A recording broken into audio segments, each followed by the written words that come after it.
The Great Steppe, millenniums of events, hundreds of nomadic tribes and people. They lived, worked, made discoveries, conquered large tracts of lands, and left us some mysteries. To learn more about it, watch the project called Enigma of the Great Steppe.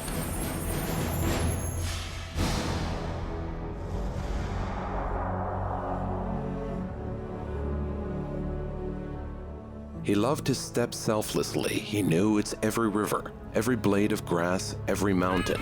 He could guess an animal or a bird by the sounds of their voices. In dozens, hundreds of his works, he was praising that colorful world that surrounded him. And even if this is a little comfort, but the fact that the mountains of his native Kazakhstan were the last thing he saw when he was still a free man, reconcile us with the cruel reality. The reality in which Ilias Zhansugurov was falsely accused of attempting to organize national uprisings and terrorist attacks against Politburo members, as well as in participating in anti-Soviet activities. The reality where the confession was beaten out of him and where he was shot.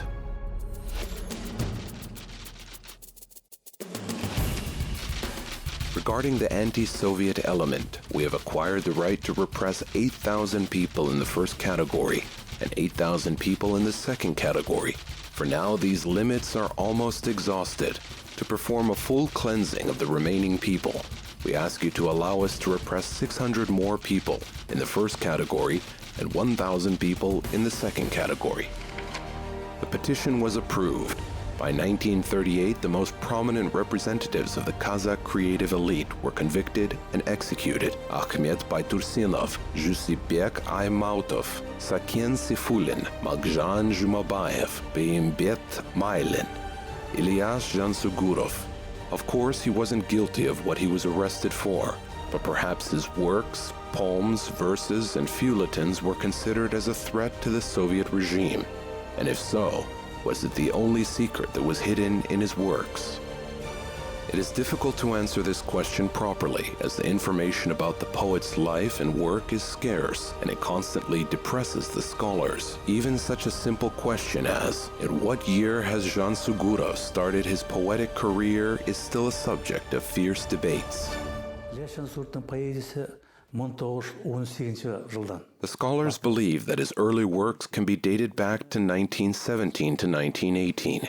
These were the years when he started to publish his poems, Tlek and Saryarka. They were published in 1917 in Semey, Saryarka newspaper. And that's why it is believed that this was the year he started his creative career, but it is wrong. As a matter of fact, Zhansugurov started his career as a poet in 1912. In 1958, writer Khalijan Bekhozhin was working in a national library located on a by-street when he found two handwritten books. Both were written by Zhansugurov himself. One was called Kizil Zhalau, the red flag, and the other Baldirgan, the baby. This was the biggest proof of the fact that Ilias started to write his poems in 1912.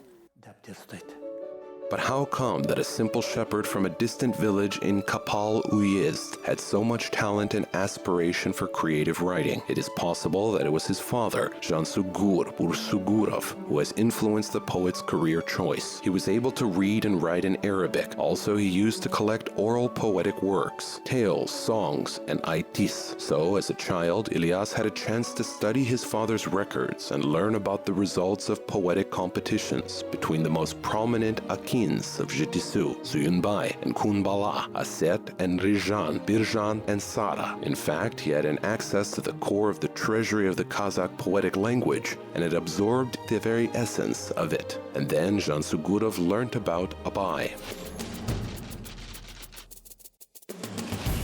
Once in 1914, I came across a Kazakh newspaper. There was a feature about Abai called The Most Important Kazakh Poet. It was the first time I heard about him. I wanted to get hold onto his books so much. 1 year after, I was roaming around the country, and I stayed overnight at my school friend sought Karabai's place. He mentioned that he could get me Abai's book for 1 ruble. I took 70 kopecks from the money my father gave me for buying grain, and I sold a sack for 30 kopecks more and begged my friend to buy me the book. I was reading it while riding a horse, and I was overwhelmed with joy. Abai has influenced me immensely. I started to binge read. I had an immense desire to write.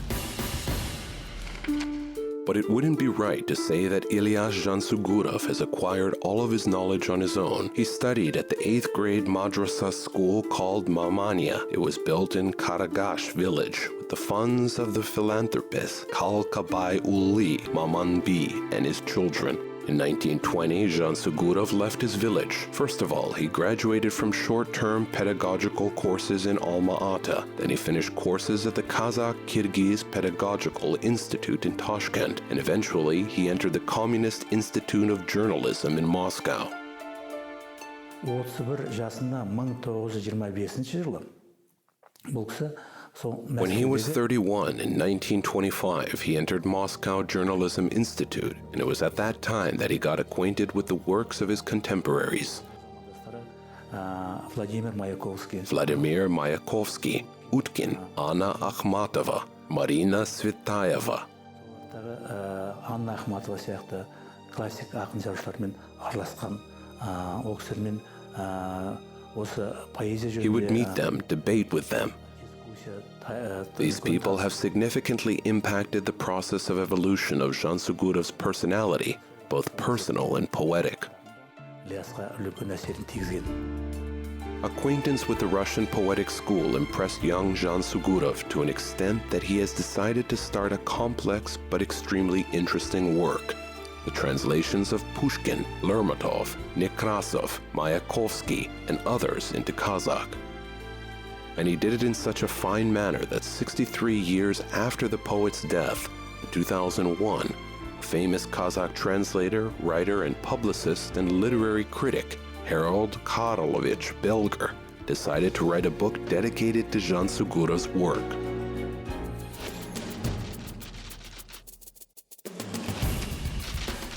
For every single original word, the translator has found a Kazakh analog. He hasn't left out a single Pushkin's word. On the contrary, because of the chosen poetic meter, he was able to add, expand, clarify, and vividly describe things in the context. Ilias Zhansugurov stood at the roots of the poetic translation of Pushkin's works into Kazakh. At that time, there was no one who did it better than him. Harold Belger had a chance to fully appreciate Zhansugurov's translating skills in 2000. It was then that he discovered a 3-volume book of selected works of Alexander Pushkin in the Kazakh language, written in Latin alphabet, in the storage of the library of the Almaty Academy of Sciences. The first volume was published in 1936. It included the Gabrieliad, translated by Zhansugurov. The second and the third books were published in 1937, when practically all translators and the editor-in-chief of the publication, Saken Seyfullin, fell under repressions. That is why in the second and third volumes of the collection, all objectable surnames were smudged out with ink. It was done so thoroughly that some pages even got torn.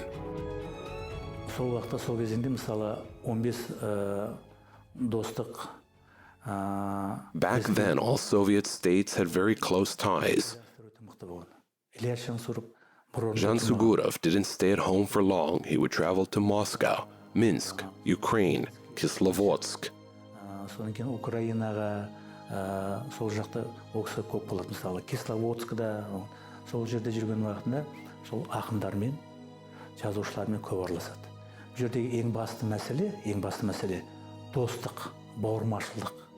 Адамдар әр жерде болса да бір-бірімен кәдімгідей тікелей байланысып, бір-біріне Meet with poets and writers, talk to them. He would immerse himself into the culture and traditions of different nations. Осы іске бел шеше кіріседі. Бұл кісінің басты мақсаты менің қолымнан келеді дейді дағы осы. While studying the works of different poets, he realized that he was able to engage in translations and introduce the works of the most prominent creators of the past and present to his own people. Бірінші кезектегі Ilias Zhansugуровтың соны өзінің функциясын сол кіріскен уақытына соны өте тиянақты, дәл, ретті, жақсы, сапалы аударуға күшталғандығын байқаймыз. Бұл ең бірінші кезекте ол кісінің сол бауырмалдылықты, интернационализмді жасау, ал екінші кезекте Also, he considered himself as an international person, capable of linking nations and people via creativity. His heart commanded him to engage in these activities. көңілімен, жүрегімен осы аудармашылық іске тікелей кіріскендігін байқаймыз. As for the translations of Ilias Zhansugurov's works, the things were far from smooth. In his short life, he managed to leave 5 huge volumes of his works. The 6th volume was prepared too, but it was never published. However, until recently, only a small amount of his works were translated into Russian, only 30 verses and 4 poems, and the quality of the translations was questionable. What was the reason? Was it a conspiracy of the Soviet authorities who tried to diminish Ilias' talent, or just a tragic mistake of the time? В советское время перевод иноязычных авторов на русский язык. In Soviet times, translations of foreign authors were made in a flow production manner. There is no other definition for this. То есть во всех республиках All the republics were doing the same. делалось одно и то же. It wasn't important how good the translation was. It was made just in sake of translating. Под жернова такой переводческой машины попал и And this was how Ilias Zhansugurov fell a victim of this translating machine. So what was the result?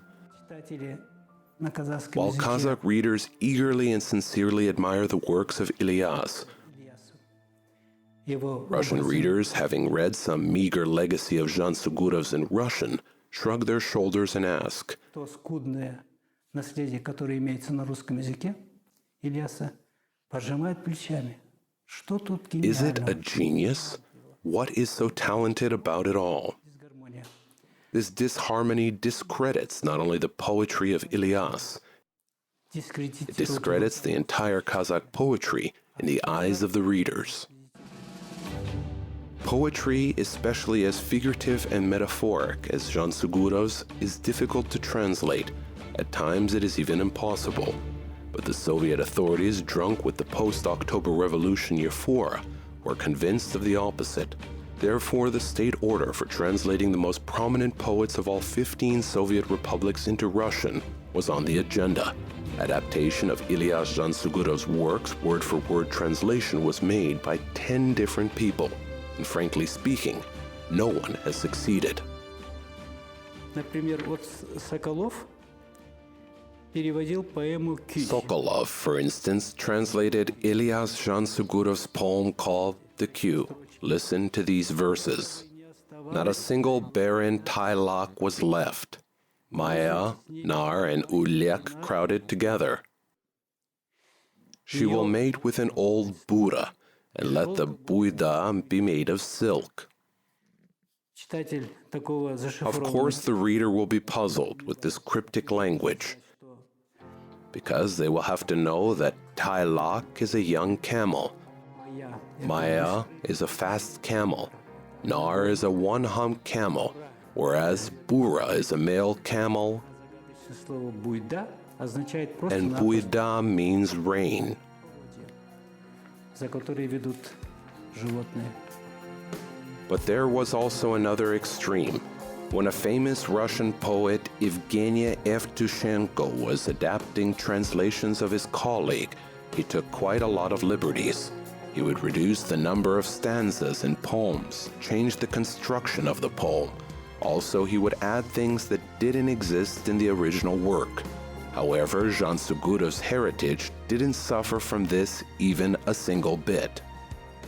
О, Джетасу, O Jitisu, my life is brightened up by you, and my soul is always full of shepherd's song.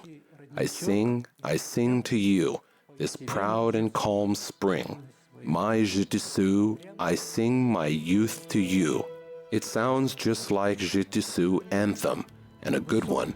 But here is the most interesting point. Zhansugurov never wrote these lines. It was Evgeny Evtushenko who made this up and finished his translation with these lines. And again, there will be lots of controversial opinions. People who support word-for-word translation would say, "This is no good. How can one attribute the lines to an author if he has never written anything of the kind?" And a person who believes in liberal translation would be simply impressed. He would say, "How beautiful! What beautiful lines have appeared in the process of translation. Yes, they don't exist in the original version. So what? They are written in Ilias's style." So the author's style was preserved in the translation of his work. By the way, if we take into account only translated works of Zhansugurov, it may seem that he wholeheartedly supported the Soviet regime with his every single word and never expressed protest. Of course, this is not entirely true. His poetry and his prose, every single line in his poems, all his satirical works and drama, they all were extremely topical and relevant. And his works clearly depicted these horrendous situations, revolution and repressions of innocent people. If this interpretation of Ilias Zhansugurov's works is correct, is it possible that at some point the Soviet authorities guessed the seditist subtext and perceived a spirit of disobedience in Zhansugurov's colorful metaphors? Was this the reason for the tragic death of the poet? His poems, the Ku-shi, and the Kulagir, are the most precious gems of our modern Kazakh poetry. From these three poems, you can find out about what happened in the steppe during those tragic times when every second Kazakh was repressed, and what those who committed these crimes were experiencing, those who carried out repressions, who reported their fellow Kazakh to the authorities, and those who were suffering from repressions, what those people felt, how they suffered, how families were lost and destroyed, how children became orphans.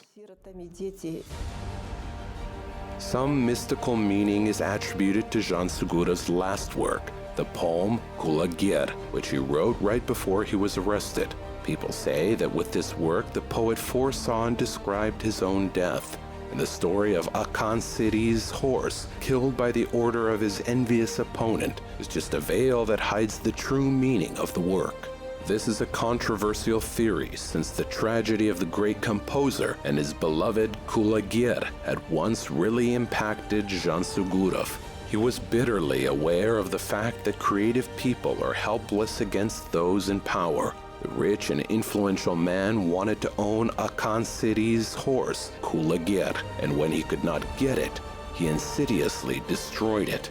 The composer had nothing to oppose him. This was the only possible ending to this story, but there is an alternative interpretation of the ending. Kulagir was a way of telling the story of his contemporaries and his friends.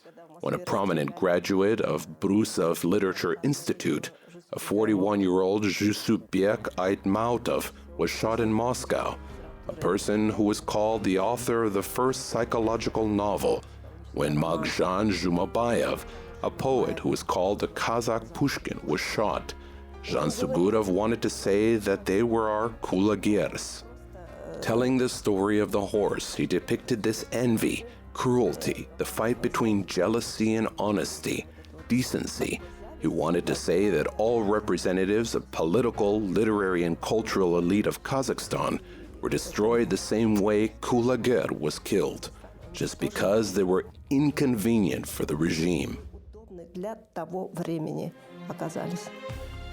And that explains the arrest of Zhansugurov and why all newspapers where Kulagir was published were fiercely seized and destroyed. Сондықтан да ең бекші қазақ деген қазіргі уақытта егемен Қазақстан дейміз ғой. Сол кезде социалды Қазақстан, ең бекші. Today we have the Yegemen Kazakhstan newspaper. Back then it was the Yenbekshi Kazakh, and this was the newspaper that started to publish episodes from Kulagir chapter by chapter. Ой пікірін білдіреді. Мысалы, ұқсал тұсы бар ма? Өте жақсы. The readers started to share their feedback about the poem. They discussed it. Some critical reviews appeared. Осының бәрінің сөзді ескере келе, кез келген адам соны кәдімгі жеке поэма есебінде кітапқа шығарады. Zhansugurov considered all of it and was making amendments to his work. Ескертуден кейін осы поэманы қайтадан жазып шығарды. Жазып шығады да енді жарияланды деп отырған уақытта And when the poem was almost ready and the newspaper was about to publish it, on the 13th of August 1937, the author of the poem was repressed. құлагер поэмасының And that's why now we don't have the final version of Kulagir. сол It поэма has disappeared. жоғалып кетеді.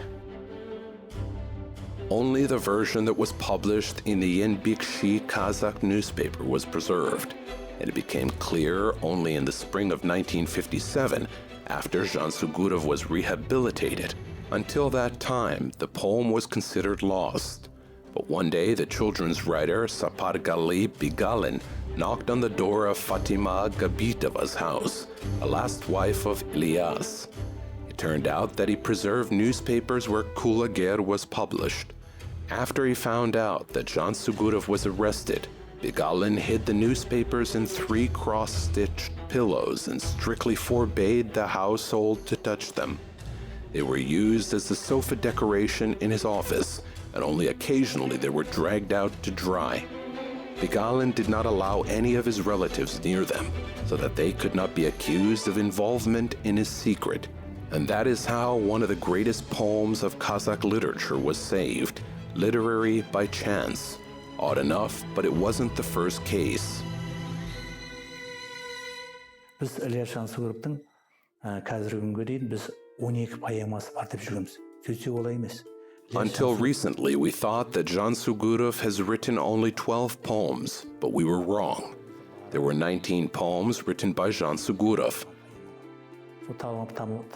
Among them, there were the poems that were written, lost, and then found. The Kuat poem, for instance. Associate Professor, Candidate of Philological Sciences, Shara Kiakhmetova, has discovered it.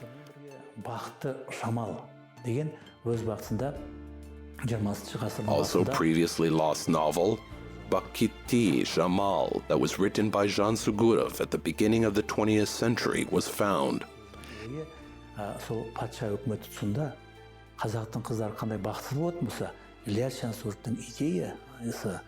It was dedicated to the lives of Kazakh women during the first years of the Soviet regime.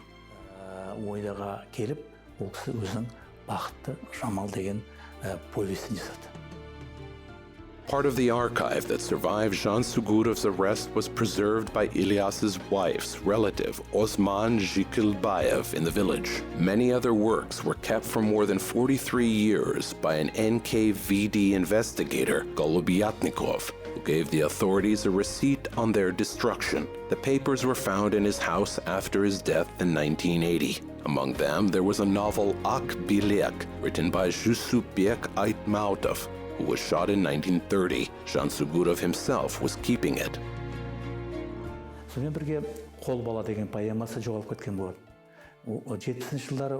His Kol Bala poem was also lost.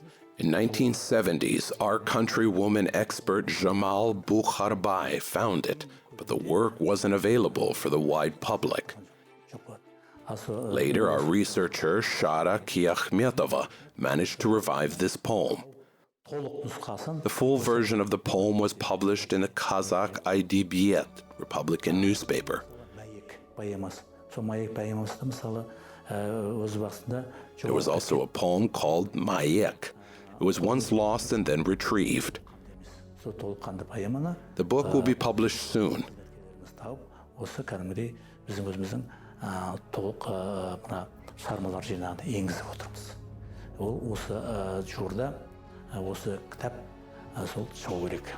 There was a poem, Rustem Kirgini. We have found its lost chapters and recreated its full contents.